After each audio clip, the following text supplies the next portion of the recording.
Assalamualaikum warahmatullahi wabarakatuh. Halo teman-teman, perkenalkan saya Suci Dewi Asmara, mahasiswa program Magister Pendidikan Dasar Universitas Negeri Yogyakarta. Pada kesempatan kali ini, saya akan menjelaskan salah satu prinsip multimedia dari bukunya Mayer yang berjudul Multimedia Learning Second Edition, yaitu Spatial Continuity Principle. Pada bahasan kali ini, kita akan mengenal prinsip kedekatan spasial, kemudian penelitian tentang prinsip kedekatan spasial dan implikasi prinsip kedekatan spasial. Yang pertama, pengenalan prinsip kedekatan spasial. Apa sih prinsip kedekatan spasial itu? Spasial ini menurut bahasa berkenaan dengan ruang dan tempat. Dalam multimedia, prinsip kedekatan spasial ini membahas mengenai pengorganisasian atau strategi untuk mengorganisasikan tata ruang atau tempat pada layar multimedia kita. Seperti yang kita ketahui, multimedia itu kan jumlah ruangnya sangat terbatas, jadi harus kita desain dengan sedemikian rupa. Keputusan untuk mendesain multimedia ini tuh sama seperti keputusan ekonomi, yaitu berkaitan bagaimana sih cara kita mengalokasikan ruang agar efektif pada suatu halaman.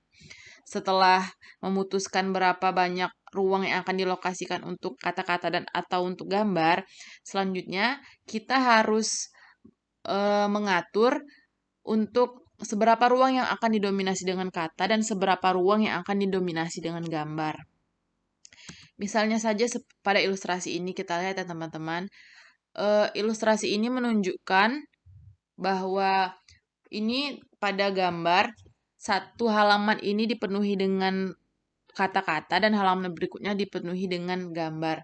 Pada gambar yang kedua, halaman pertama dan halaman kedua berlanjut ke halaman kedua ini, gambar dan kata-katanya itu diintegrasikan menjadi satu.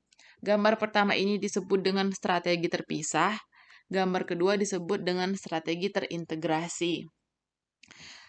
Kita masuk ke dalam contoh, misal kita memiliki animasi 2,5 menit dan terdapat beberapa kata yang harus kita masukkan untuk mendukung animasi ini. Kira-kira bagaimana sih tampilan yang harus kita buat? Ini adalah contoh presentasi yang pertama. Ini yang pertama ini nih contoh presentasi terpisah di mana keterangannya diletakkan di luar animasi. Sedangkan contoh kedua adalah presentasi terintegrasi di mana penjelasan kata-katanya diletakkan dalam langsung satu frame dengan animasi atau di dalam animasi. Kira-kira ya teman-teman, dari kedua ini mana sih yang lebih efektif? Menurut presentasi terpisah ini, ini akan lebih efektif karena peserta didik melihat dua kali seperti itu, dapat melihat gambar dulu baru keterangan. Jadi mereka melihat materi dua kali.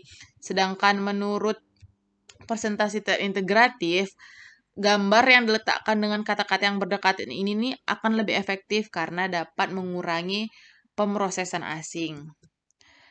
Strategi terpisah ini didasari oleh teori penyampaian informasi yang mengatakan jika peserta didik melihat dua kali, yang pertama lihat gambar dan kedua melihat langkah-langkahnya, maka itu akan lebih peserta didik akan lebih memahami karena melihat materi dua kali seperti itu. Kalau menurut strategi terintegrasi ini, malah baiknya sekali kata-kata dan gambar itu diintegrasikan agar pemrosesan asing itu berkurang, sehingga fungsi kognitifnya itu dapat digunakan untuk hal lain seperti itu. Dan inilah dasar dari prinsip kedekatan spasial. Prinsip kedekatan spasial ini didukung oleh strategi terintegrasi, di mana prinsip ini tuh mengatakan bahwa siswa akan belajar lebih baik ketika kata-kata dan gambar yang sesuai itu tuh disajikan dekat daripada jauh satu sama lain pada halaman. Jadi prinsip kedekatan spasial ini nih berkata bahwa kata-kata dan gambar itu lebih baik diletakkan berdekatan. Mayer melakukan beberapa penelitian beserta teman-teman. Ini 5 penelitian inti untuk membuktikan prinsip kedekatan spasial, di mana dari kelima penelitian ini tuh didapatkan hasil pelajar tampil baik pada tes transfer untuk teks dan ilustrasi yang ditempatkan dekat satu sama lain. daripada yang diletakkan berjarak. Kemudian beberapa peneliti juga melakukan penelitian yang sama untuk membuktikan prinsip kedekatan spasial ini dengan materi yang berbeda-beda dan didapat hasil juga bahwa jika gambar diintegrasikan dengan kata-kata itu eh, akan lebih mudah dipahami oleh peserta didik. Eh, Prinsip kedekatan spasial ini memiliki 3 syarat batas yang dapat yang 3 syarat ini nih harus ada jika prinsip kedekatan spasial ini ingin diberlakukan. Prinsip yang pertama, pelajar tidak terbiasa dengan materi. Maksudnya di sini, eh, prinsip ini nih tidak berlaku untuk pelajar yang berpengetahuan tinggi, di mana pelajar itu mampu hanya dengan melihat gambar sudah mampu mengerti seperti itu. Mereka tidak membutuhkan keterangan pun sudah bisa memahami materi. Kemudian yang kedua adalah diagram tidak sepenuhnya dapat dipahami tanpa kata-kata. Diagram atau animasi itu tuh harus yang tidak bisa dipahami jika tanpa kata-kata. Jika diagram yang ditampilkan sangat sederhana dan mudah dipahami, itu tidak membutuhkan kata-kata, jadi prinsip kedekatan spasial ini tidak berlaku. Jadi berlaku jika tidak jika mudah dipaham jika tidak sepenuhnya dapat dipahami tanpa kata-kata. Kemudian materinya itu harus kompleks. Ini maksudnya kata-kata dan gambar jika materinya sangat sederhana, ini berkaitan dengan syarat sebelumnya dan dapat dipelajari dengan mudah, bahkan tanpa format, bahkan jika format terpisah pun mudah dipahami, maka tidak berlaku.